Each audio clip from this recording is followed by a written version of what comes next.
Hi, I'm Andy Holzman. I'm a licensed marriage and family therapist. You can reach me at 317-457-8668 or A Holzman, Holzman 2 at Comcast.net. I'm calling this video Crazy Isn't Hypnotic. And crazy meaning unhealthy, meaning things for us that in a relationship make us, if we were, removed from it, if we were looking at it from a distance, if we were looking at a friend's relationship, would think that's crazy, that's wrong, that's unhealthy. Yet often relationships are like that. Often relationships are, we are attracted to someone who has been divorced many times or has a history of abuse or a history of, incarceration even, something, or they have lots of children with lots of women. I mean, those are extreme examples, of course, but there may be something, a little tickling on the back of our spine that doesn't feel right about the relationship, and yet many people go to these relationships. So let me tell you a story that comes up a lot.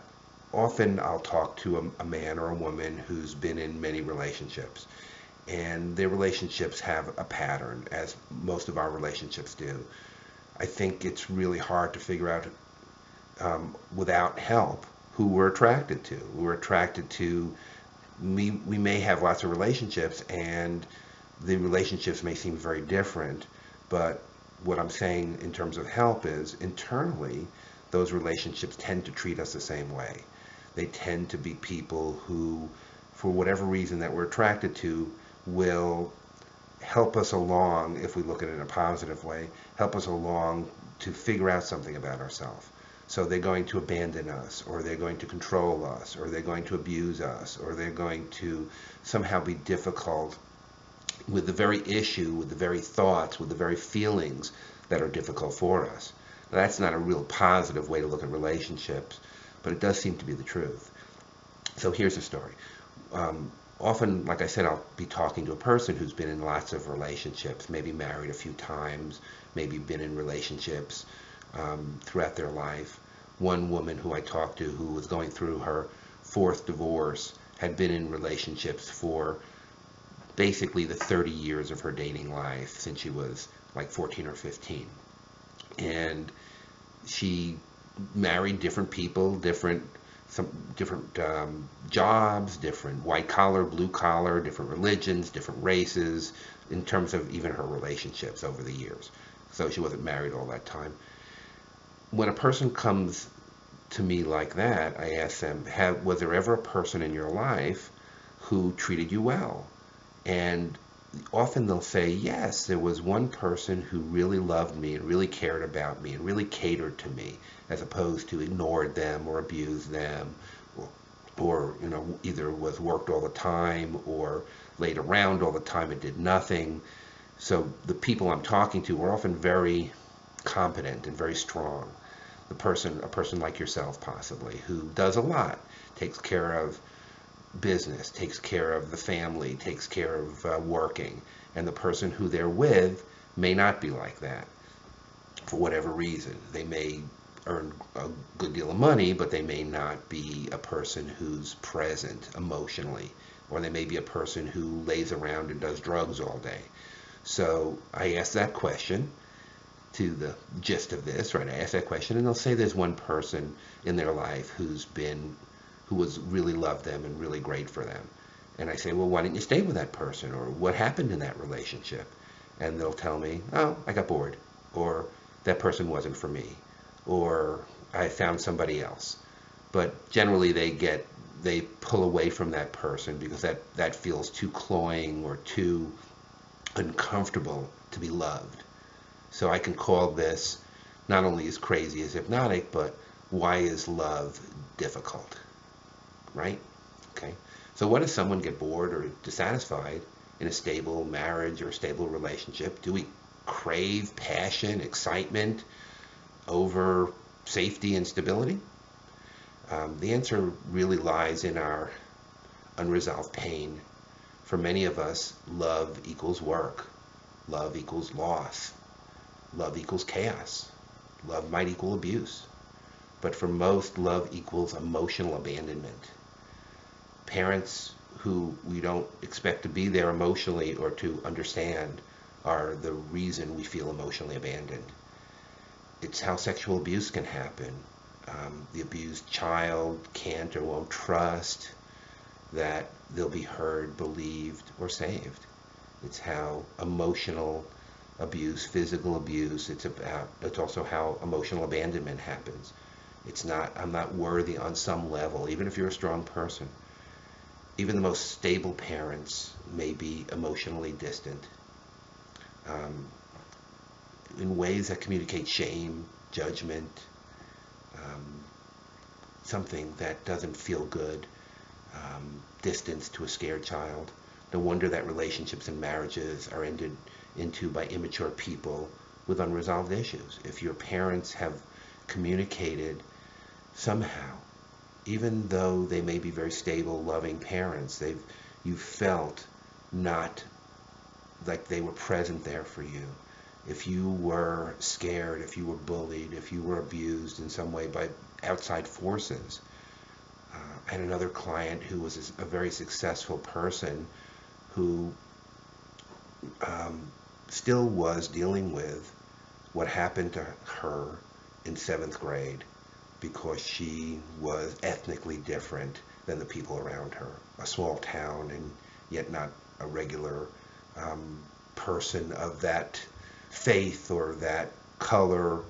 I won't specify exactly, but somehow she was not like the other people. And even though she was successful and doing great in her life and married and children and all that, she was feeling still what happened to her as a teenager.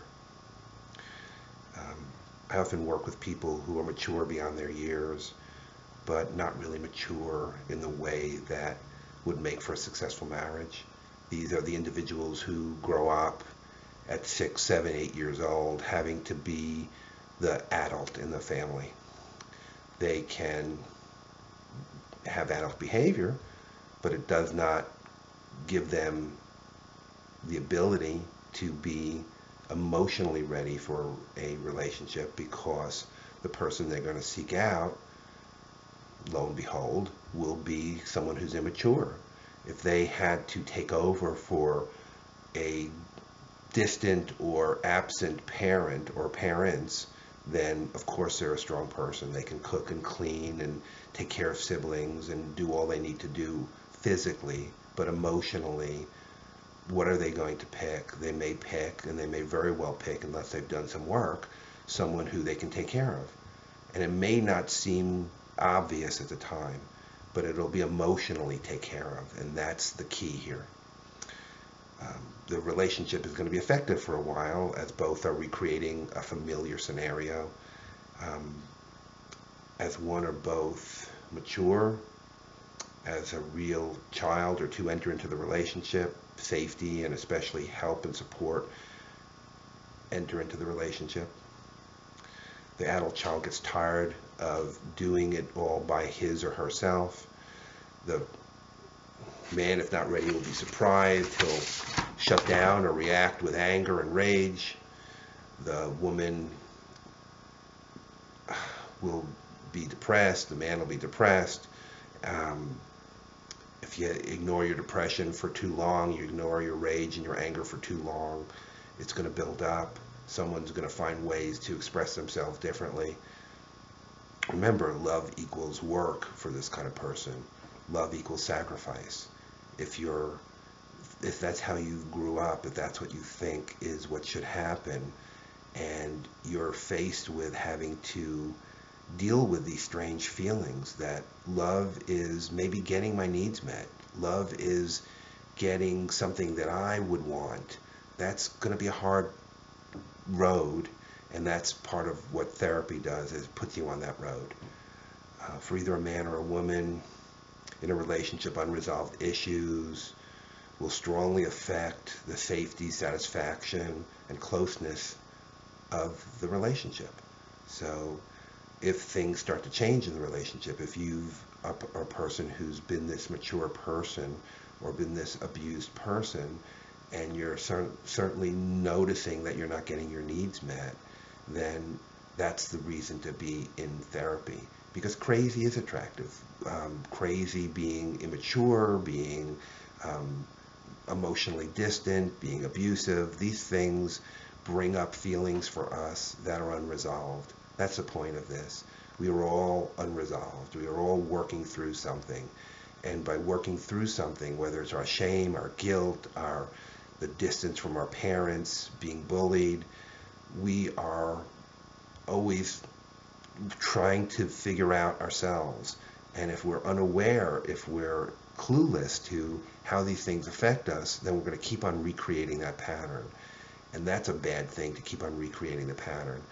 If a person does not want to recreate the pattern, if you're ready to not recreate the pattern, if you're ready to not be attracted to someone who's domineering or who's not there for you, then work with a therapist. And I'm available. Again, my name is Andy Holzman.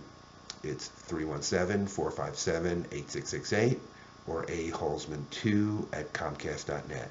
Thank you for listening, and talk to you again.